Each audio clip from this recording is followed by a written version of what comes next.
Welcome back everyone.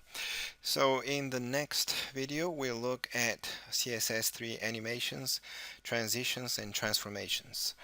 What are CSS animations? An animation lets an element gradually change from one style to another. In this example here, our animation is set up to change the element style from the color blue to the color green. We can change as many CSS properties as we want and as many times as we want. To use a CSS animation, we must first specify some keyframes. That's this part right here for the animation. And the keyframes hold what styles the element will have at certain times.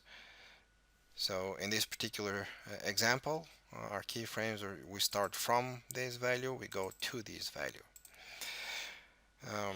When we specify CSS rules or styles inside the keyframes rule, the animation will gradually change from the current style to the new style at certain times. To get the animation to work, we must bind the animation to an element. So this one here, this animation, we give it the name anime1 and we bind it to the element div in this one example. The animation is going to last 4 seconds. We start with the color blue and go from blue to green. Alright, let me back up a slide. CSS animations affect computed property values. They do not affect the computed value before the application of the animation, before the animation delay has expired, and after the end of the animation. So we change the properties for the duration of the animation. During the execution of the animation, the computed value for a property is controlled by the animation. This, by the way, is going to override the value specified in the normal styling system. So animations override all normal rules. If at one point in time there are multiple animations specifying behavior for the same property, the animation whose name occurs last in the value of animation name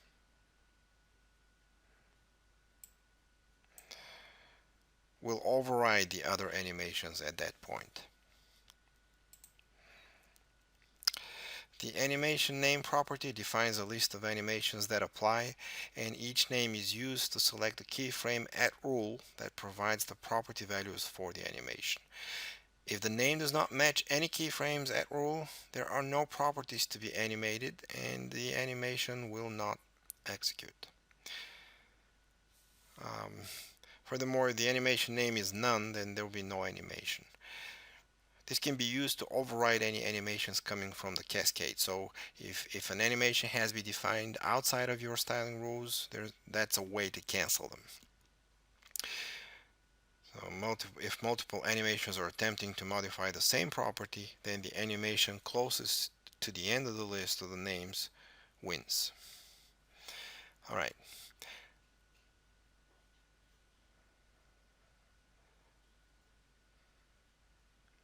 Timing functions for keyframes.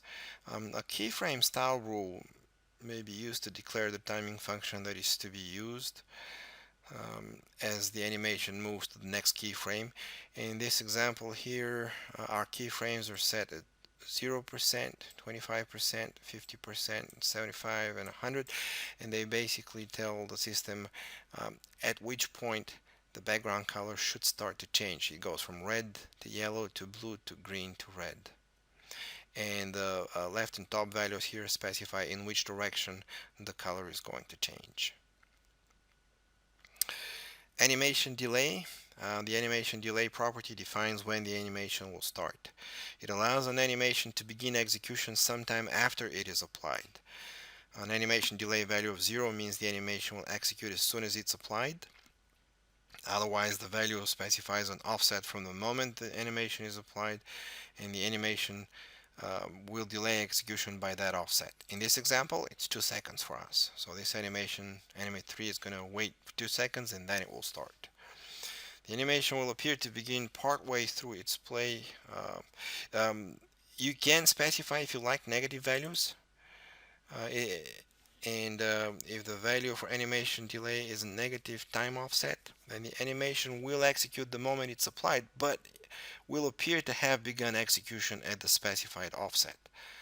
So it will appear to begin partway through its play cycle. In the case where an animation has implied starting values and a negative animation delay, the starting values are taken from the moment the animation is applied.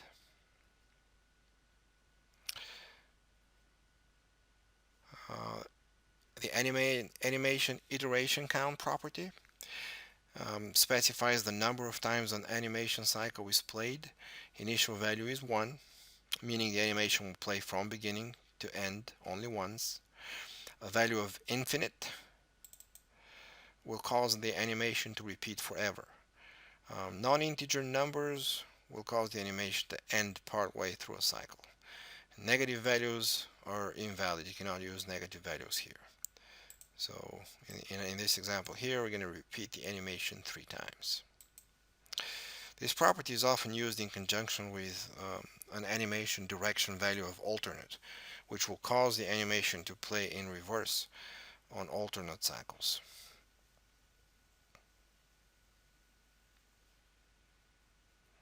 So the animation direction property defines whether or not the animation should play in reverse on some or all cycles. When an animation is played in reverse, the timing functions are also reversed. For example, when played in reverse, an ease in animation would appear to be an ease out animation. And the next example here is of an animation taking place in a diagonal manner.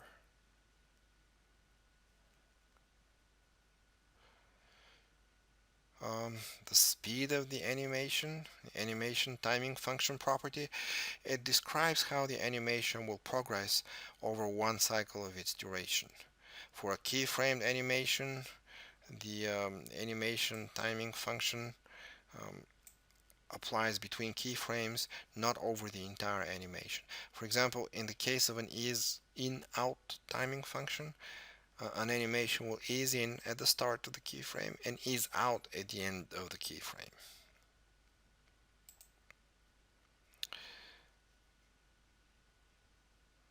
Okay, so much about the speed of the animation.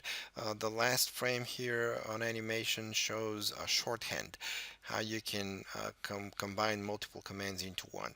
So instead of having to spell it all out, animation name, duration, timing function, delay, iteration count, and direction, you can combine all of that into one single statement, as you see here, with one single name, which is animation. How does this kind of animation work in the browser? Well, this is one example.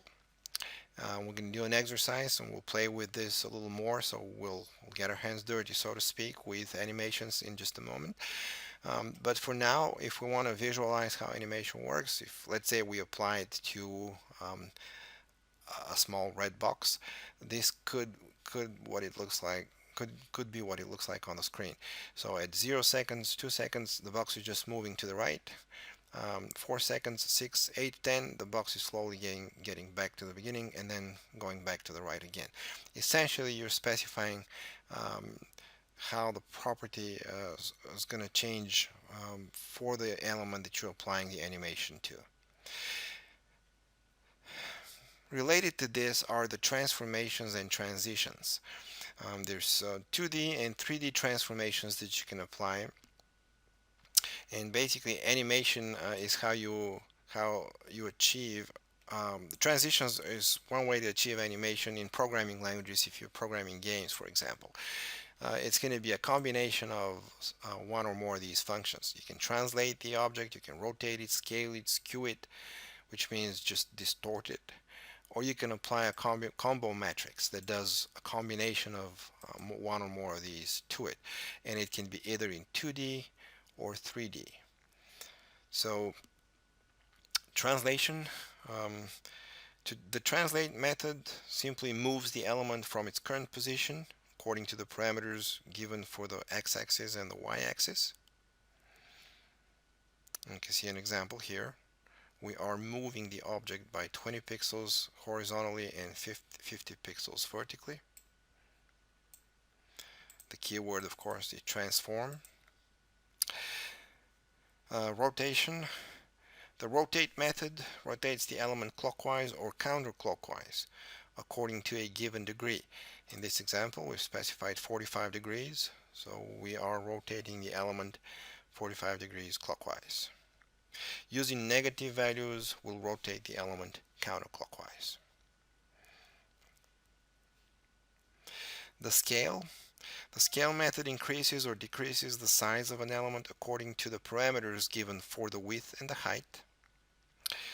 And in this example here, we increase the div element to be 4 times of its original width and 2 times of its original height. In the next example, we decrease the div element to be half of its original width and half of its original height. The skewing transformation. The skew method allows you to skew an element along the x-axis or the y-axis by the given angle. So in this example, we are skewing the element by a value of 30 degrees vertically along the y-axis.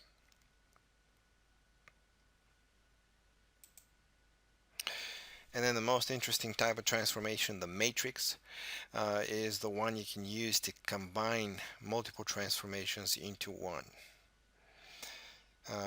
This method takes 6 arguments, or 6 parameters, containing the mathematic functions which allow you to rotate, scale, translate, and skew elements.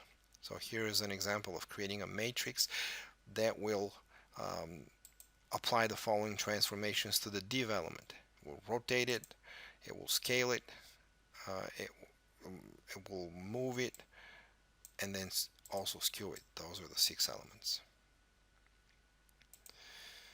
Okay, 3D transformations allow you to basically rotate the element with respect to its position on the x-axis, on the y-axis, or the z-axis, and you simply have to provide the degrees by which you rotate the object.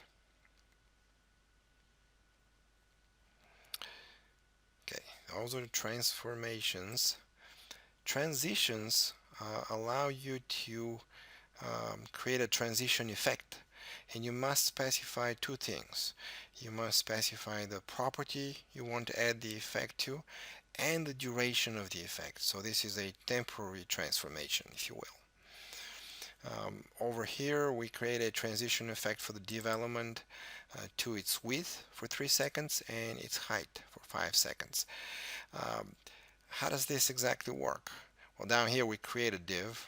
We'll illustrate on the screen how this works, but basically if we hover the mouse on top of the div element, we are going to force it to transition its width from its current value, which is 20 pixels, to 250 pixels over the time of 3 seconds, and we're going to change its height from 20 pixels to 150 pixels for the duration of 5 seconds.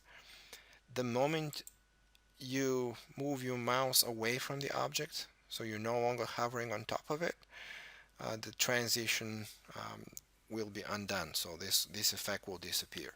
That's the idea with transitions.